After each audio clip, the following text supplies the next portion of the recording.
Halo, shalom semuanya. Sekarang kita mau baca lagi Tobit yang Fatsal yang ke-6. Di perjalanan ke negeri Media.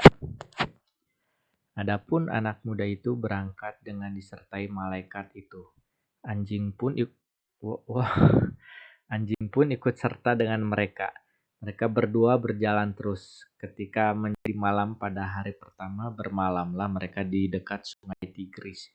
Ya, jadi Tobit setelah diceramahi Tobia Tobia setelah diceramahi Tobit bapaknya dan ditangisi ibunya, akhirnya Tobia jalan beserta malaikat Rafael ya, plus anjingnya.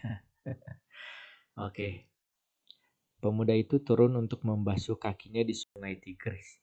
Tetapi dari dalam airnya melonjaklah seekor ikan besar mau menelan kaki pemuda itu, maka menjeritlah ia. Ikan besar di sungai. Kira-kira ikan apa ya? Coba kalau ada yang tahu, tolong dong komentar. Ikan besar di sungai. Kalau mungkin di danau Galilea gitu, di danau Toba mungkin ada ikan besar. Ini sungai. Sungai zaman dulu kan kayak apa? Waktu mau masuk Kanaan itu kan menyeberang sungai, membelah sungai sampai Tabut sampai berdiri di tengah-tengah sungai. Mungkin sungai Tigris waktu itu sangat-sangat besar kali ya.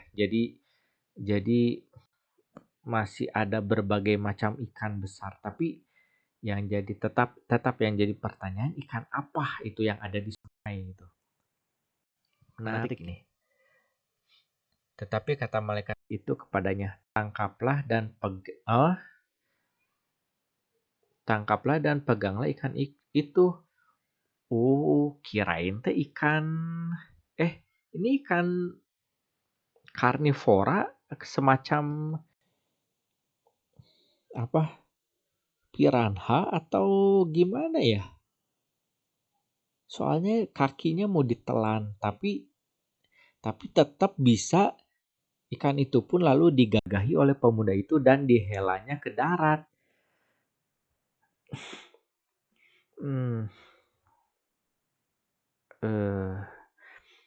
Ya mungkin kan pernah ada tuh di Danau Toba ikan mas yang gedenya minta ampun. Mungkin ikan semacam ikan itu ikan yang bukan karnivora mungkin ya, tapi gede banget sehingga kaki juga disangka cacing kali ya.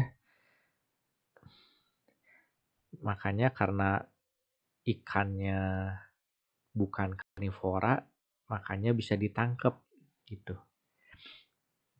Mungkin ikan biasa kayak di Danau Toba, kayak ikan biasa tapi gedenya minta ampun. Mungkin ya seperti itu kali ya. Kemudian malaikat itu menyuruh, siatlah ikan itu, ambillah kantung empedu, jantung dan hatinya dan simpanlah. Isi perutnya hendaklah kau buang, sebab empedu, jantung dan hatinya adalah obat mujarab. Berarti ini pengetahuan ya. Pengetahuan empedu, jantung dan hati ikan itu adalah obat mujarab. Nah, untuk apa itu ya? Saya aja baru tahu ini.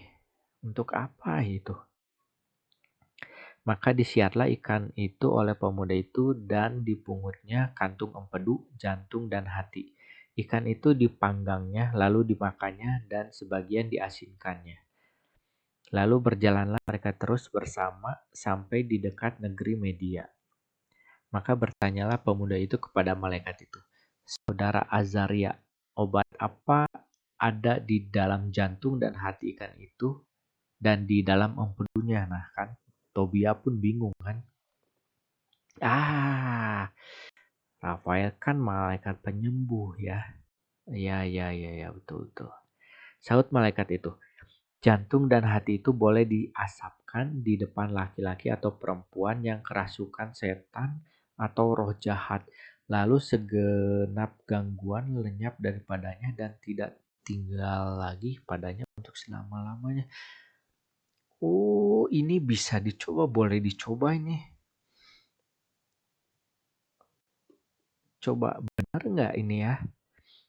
Jantung hatinya diasapkan di depan laki-laki yang atau perempuan kerasukan setan atau roh jahat. Oh, ini kalau benar ini pengetahuan benar ini apa? Mujarab banget ini, sakti ini. Rahasia berarti ini. Patut dicoba sih ini. Empedu itu hendaknya diurapkan pada orang yang matanya kena bintik-bintik putih. Niscaya bintik-bintik itu pun hanya tinggal ditiupi saja lalu sembuh pula lah orang itu. Lah berarti Tobit sembuh. Oh, ini kayaknya di ayat-ayat berikutnya pasti eh ini ya, Tobit disembuhin nih dengan empedu ikan. Oh, menarik juga bisa gitu ya. Terus tinggal ditiup saja lalu sembuh orang itu. Oke. Mereka memasuki negeri Media dan sudah sampai di dekat kota Ekbatana. Lalu berkatalah Rafael kepada pemuda Tobia. Hai saudara Tobia, sautnya. Ada apa? Rafael menyambung pula. Malam ini kita harus bermalam pada Raguel. Dia itu seorang kerabatmu dan mempunyai seorang anak perempuan yang bernama Sarah. Kecuali Sarah, ia tidak mempunyai anak laki-laki atau perempuan. Maka dari itu, saudaralah kerabatnya yang paling dekat. Lebih dari siapapun, saudara berhak untuk memperoleh anaknya sebagai istri dan juga berhak untuk mewarisi apa saja yang ada pada ayahnya. Gadis itu berbudi, berani, dan sangat cantik. Ayahnya pun baik hati pula. Ini yang bersuamikan 7 tapi mati semua itu kan ya. Yang ada iblis siapa namanya itu. Yang namanya baru pertama kali muncul. Sarah yang itu kan ya. Katanya lagi, engkau sungguh berhak mengambil dia. Saudara, dengarkanlah aku. Pada malam ini juga aku hendak berbicara dengan ayahnya tentang gadis itu. Supaya kau peroleh bagimu sebagai mempelai. Setelah kembali dari Ragai, kita akan merayakan nikahnya. Aku yakin bahwa Raguel tidak dapat menolak atau menunangkannya kepada orang lain. Sebab kalau demikian, maka ia patut dihukum mati menurut ketetapan kitab Musa setelah diketahuinya bahwa engkaulah yang lebih berhak dari orang manapun untuk memperoleh anaknya sebagai istri. Jadi saudara, dengarkanlah aku. Malam ini juga kita akan berbicara tentang gadis itu dan kita pinang bagimu. Setelah nanti kembali dari Ragai, akan kita ambil dan kita antarkan dia ke rumahmu. Tobia pun lalu menjawab kepada Rafael, Saudara Azaria, telah kudengar bahwa gadis itu sudah diberikan kepada 7 laki-laki, tetapi mereka mati semua di kamar tidur. Pada malam mereka datang padanya, mereka mati seketika juga. Kudengar orang berkata bahwa mereka dibunuh oleh seorang setan. Dari sebab itu, aku sekarang takut-takut, sebab setan itu tidak berbuat jahat kepada gadis itu sendiri. Tetapi apabila seseorang mau menghampiri dia, maka dibunuh seketika oleh setan itu. Aku ini anak tunggal ayahku, dan aku tidak mau mati, dan begitu membawa hidup ayah dan ibuku ke liang kubur karena kesedihan atas diriku. Anak lain tidak ada pada mereka untuk menguburkannya. Maka berkatalah malaikat itu kepadanya, Tidakkah engkau ingat akan perintah-perintah ayahmu, bahwa ia memerintahkan kepadamu untuk mengambil istri dari keluarga ayahmu? Maka dari itu, saudara, dengarkanlah aku. Jangan ambil pusing tentang setan itu. Ambil saja gadis itu, Memang aku tahu bahwa malam ini juga gadis itu diberikan kepada saudara sebagai istri. Kalau nanti masuk ke dalam kamar tidur, ambillah sedikit dari hati dan jantung ikan itu dan taruhlah di atas bara pedupaan. Harumnya akan semerbak dan segera setelah dihirup oleh setan itu, maka ia akan lari dan tak pernah muncul lagi pada gadis itu. Makanya itu rencana Tuhan ya lewat Rafael. Tuhan mengirimkan ikan, terus hati dan jantungnya sengaja sama Rafael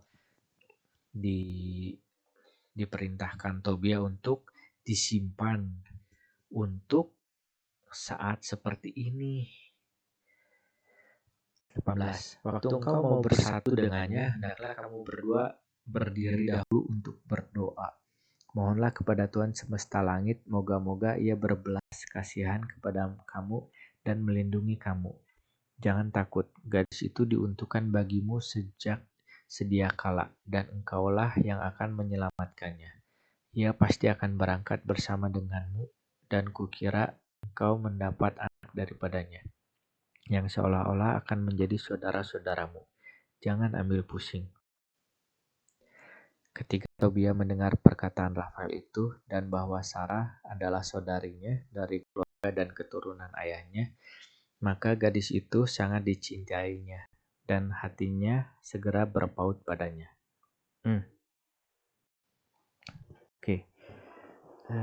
Jadi Fatsal ke-6 bercerita tentang perjalanan Tobia dengan Rafael. Yang menarik di sini ya tentang ikan, memang rencana Tuhan mengirimkan ikan dan rencana pernikahannya dengan Sarah ya, mengambil Sarah untuk menjadi istrinya Tobia. Ya mungkin segitu aja. Kalau ada komentar-komentar, ada penjelasan-penjelasan, bisa tolong ketik aja di kolom komentar ya. Oke, terima kasih. Tuhan Yesus memberkati.